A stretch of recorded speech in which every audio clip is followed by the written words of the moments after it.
Hola, ¿qué tal?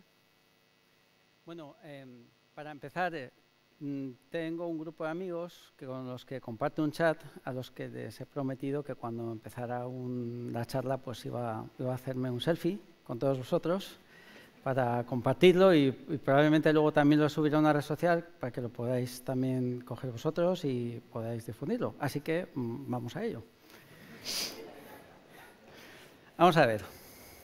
Aquí cada uno puede hacer lo que quiera, pero yo voy a decir patata y vamos allá, ¿eh? Venga, vamos a ver. A ver que os encuadre bien a todos. 1, 2, 3, patata.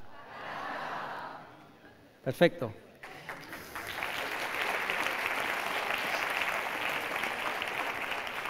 Bueno, pues ahora lo subo. Ya está. Vale. Bueno,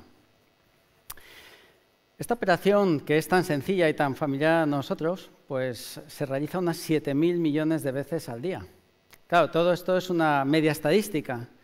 Hay muchas personas que no suben ninguna foto y con ello compensan las 150 que suben mis hijas todos los días. Por cierto, que están aquí, así que me gano una buena luego. Bueno, lo que... En principio, ¿vosotros recordáis los primeros móviles? No hace tanto tiempo, ¿verdad? Estos primeros móviles que eran pues, muy voluminosos, muy pesados, incluso analógicos, donde teclear incluso hola era un dolor, ¿vale? Y bueno, pues al cabo de poco tiempo los móviles se fueron reduciendo mucho, pero todavía teníamos esos mismos problemas de mandar mensajes en texto, ¿no?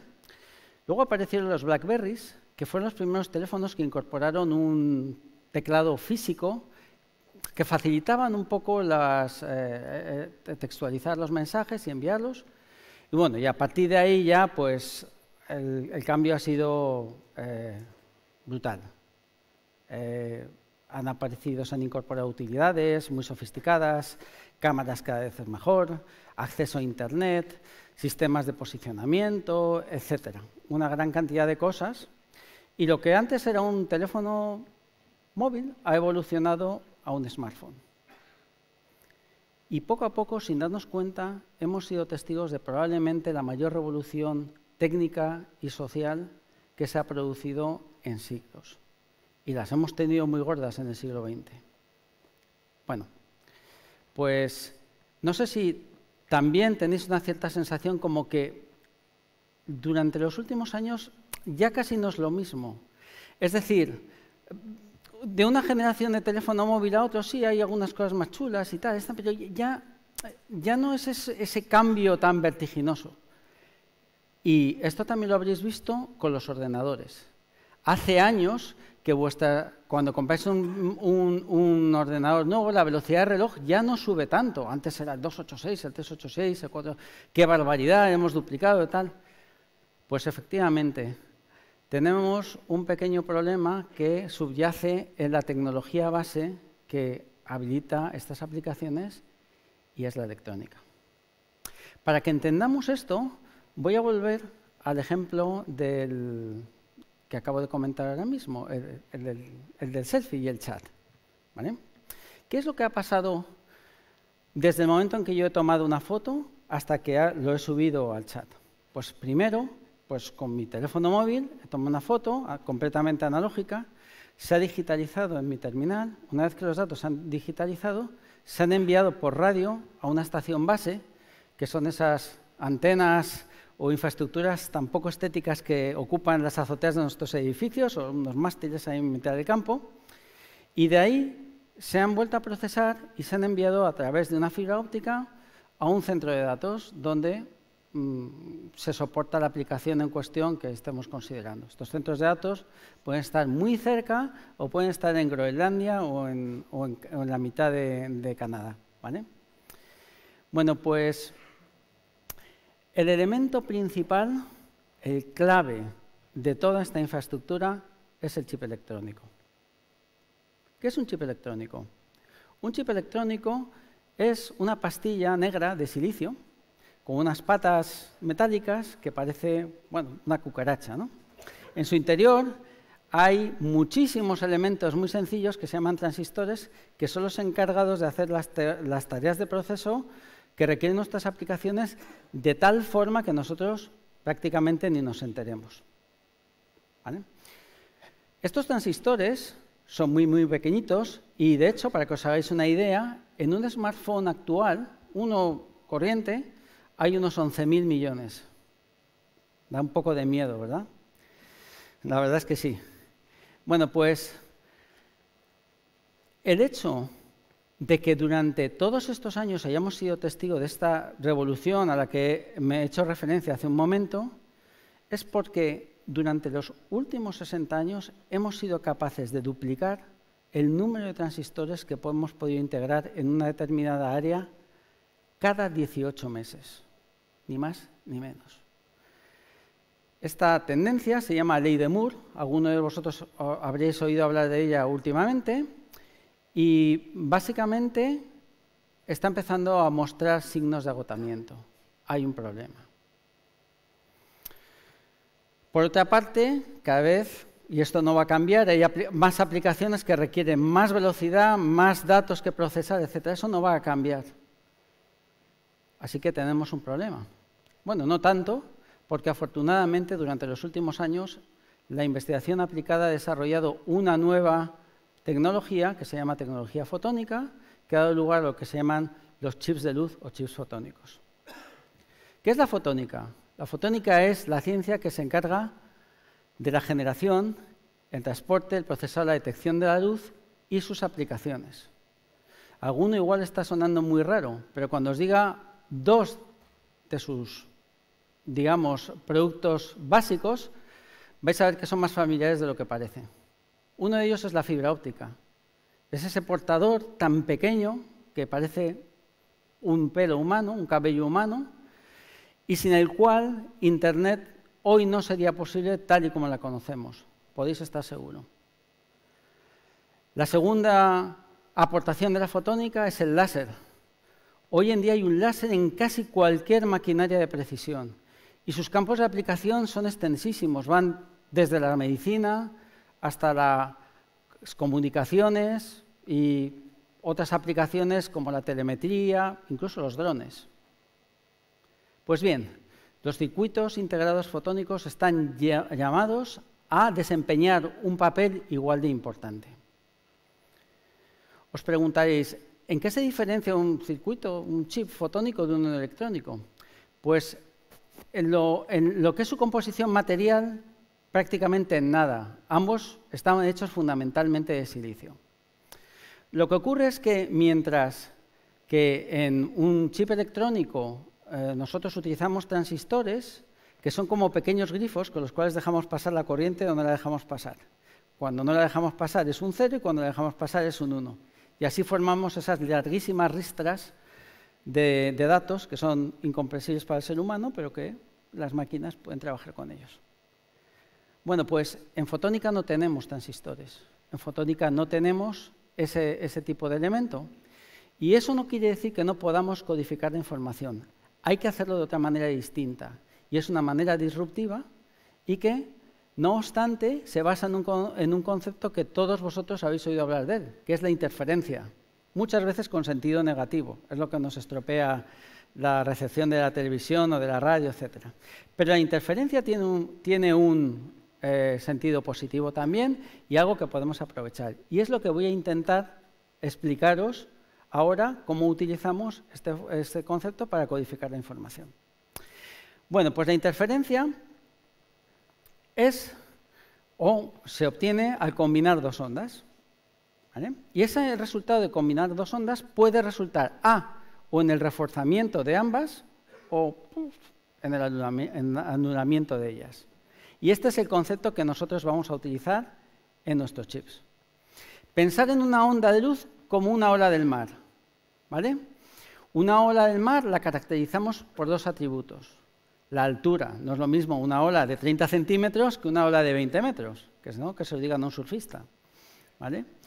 Y luego también hay otra propiedad que es la tendencia, si la ola sube en un determinado punto o si ya me pilla de bajada, ¿vale?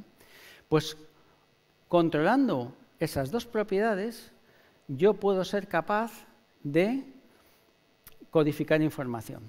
Seguro que os habéis bañado en la playa alguna vez un día de poniente, ¿verdad? Aquí casi todos vivís en Valencia. ¿Qué pasa? Que a las olas que vienen normalmente de dentro, desde el mar, se les juntan otras que se forman en tierra por el viento. Y habréis observado alguna vez que en el punto de contacto, de repente, misteriosamente, dices, bueno, hay dos olas y de repente chocan y no hay nada, es una zona de calma. Eso es que se están anulando entre sí, por lo tanto eso correspondería a nuestro cero. Mientras que en otros casos, en el punto de contacto, lo que tenemos es ¡bumba! Una ola que es mucho más alta que las dos que han chocado. Y eso sería nuestro 1, ¿vale? Así se codifica la información. Es muy sencillo.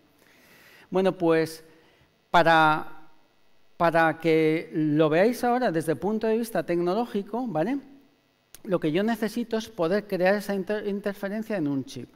Os voy a enseñar ahora una fotografía para enseñaros los elementos básicos de uno de los muchos chips que hemos hecho aquí en Valencia. Hemos hecho muchísimos. Este es uno que es especialmente visual y se puede ver, creo que bastante bien. Bueno, el elemento base, el equivalente al transistor, ¿vale?, de electrónica, se llama desfasador y lo podéis ver en la parte superior izquierda, según miréis vosotros, en un cuadradito azul. Este elemento tiene una misión muy sencilla. Nosotros le damos una señal de control y cambia el flanco de subida o el flanco de bajada de la onda. Pero como os he dicho anteriormente, necesitamos dos ondas para hacer interferencia. Y por lo tanto, la unidad central o básica de proceso es lo que llamamos un interferómetro.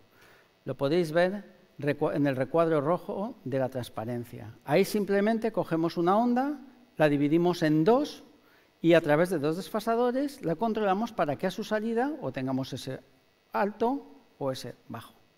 Bueno, esta es la unidad muy sencilla. ¿Qué hacemos en los chips? Lo que hacemos es interconectar cientos o miles de esos interferómetros en patrones bidimensionales regulares. En nuestro caso en concreto, siguiendo una geometría que recuerda al panal de las abejas. Ahí tenéis un hexágono, ¿vale? Pues eso es básicamente, así funciona un chip sencillo como los que hacemos nosotros.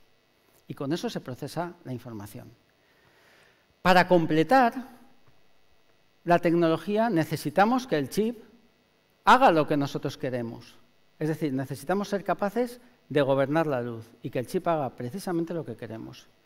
Y eso solamente se consigue con un concepto que se llama programación. Por lo tanto, con unos chips que llamamos chips de luz o chips fotónicos programables, ¿vale? Esos chips incorporan la parte física que os acabo de comentar, una parte de control para garantizar que siempre va a estar funcionando bien y una parte de programación que nos va a permitir trasladar las instrucciones que comprendemos, comprensibles por el ser humano, a instrucciones que son comprensibles por estos pequeños elementos. Pues bien, los chips en concreto no se fabrican de manera individual, sino que se fabrican en obleas, que son estructuras circulares de alrededor de unos 40 centímetros de diámetro, donde replicamos copias de nuestros chips, porque muchas veces los procesos de fabricación no son fiables y entonces se da la circunstancia de que un chip en una parte de la oblea funciona perfectamente y otro no. Nos aseguramos de que haya varias copias para poderlo operar, ¿vale? Bien, pues esta disciplina, la fotónica programable, con la cual gobernamos la luz, es una tecnología que hemos inventado y estamos desarrollando en España. Esto quiere decir que tenemos una muy buena oportunidad para liderar un área dentro del campo de los semiconductores, que, como sabéis, después de la pandemia se ha identificado como una de las áreas estratégicas. Y, de hecho, quiero deciros también que en la Comunidad Valenciana tenemos un clúster industrial de silicio y de electrónica y fotónica que es muy potente, o sea que es un motivo de orgullo. Bien, ¿qué vamos a poder hacer con esta tecnología? ¿Qué es lo que nos va a habilitar? Pues muy rápidamente, tres ventajas muy importantes. La primera, vamos a ser capaces de procesar una cantidad ingente de datos a velocidades al menos 100 veces superiores a las que podemos hacerlo actualmente. Es una gran ventaja. La segunda ventaja es que es una tecnología sostenible. Los chips están hechos de silicio, es el material más abundante en la corteza terrestre, no hay que ir a minarlo a ningún sitio y tampoco está estratégicamente geolocalizado en ningún lado. Es también una tecnología limpia porque el movimiento de datos a través de la luz incurre en un consumo energético muy, muy bajo.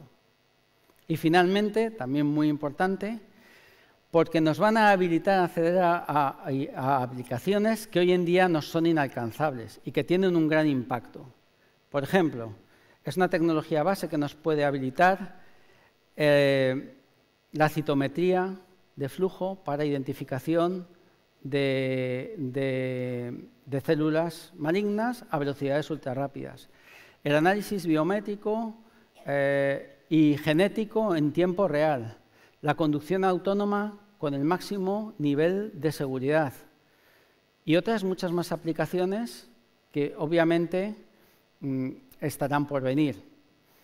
Así que, lejos de conformarnos y estancarnos, quiero daros la bienvenida a un futuro que ciertamente va a ser mucho más luminoso. Muchísimas gracias.